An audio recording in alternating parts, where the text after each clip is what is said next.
Една обложувалница, едно казино во подготовка и една адвокатска канцеларија се првите соседи на основниот суд во Неготино, лоцирани во центарот на градот. Иако нивната локација според актуелниот закон за игри на среќа не е спорна, сепак во најмала рака е контрадикторна. Каде е тука етичноста и општествената одговорност на институциите, но и како на ова гледаат неготинчани?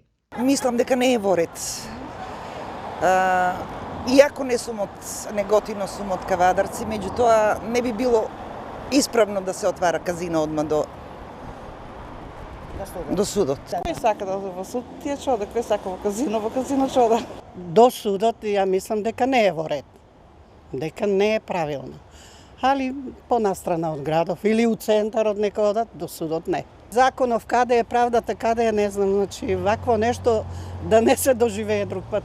Не е во ред за мене, бидејќи во секој случај тоа е институција каде што се гонат луѓето кои работат со сето тоа и мислам дека доколку би било тоа друга локација би било подобро. Во ред е да се отвараат, секој има потреба за било што нели и за екзистенција и да се отвараат работни места, меѓутоа сепак сметам дека местоположбата каде што моментално сака да го отворат казиното не е во ред. Мислење и став побаравме и од претседателката на Основниот суд, од каде од пиар службата добивме писмено известување дека станувало збор за деловен простор кој бил дел од стамбено-деловна зграда, а кој бил во приватна собственост на физички и правни лица и дека Основниот суд немал законски овластувања за ограничување на правото на располагање на нечиј приватен недвижен имот.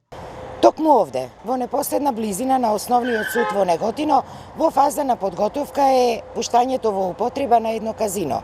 Овде се поставува прашањето колку е морално, колку е етички во близина на еден дом на правдата да биде токму и една коцкарница. Зошто се дозволило на оваа локација која порано била трговски дисконт, сега да никне казино, одговор побаравме и од локалните власти, но не ни беше одговорено. Инаку минатата година се бараше измена на Законот за игри на среќа за коцкарниците да бидат дислоцирани од населените места.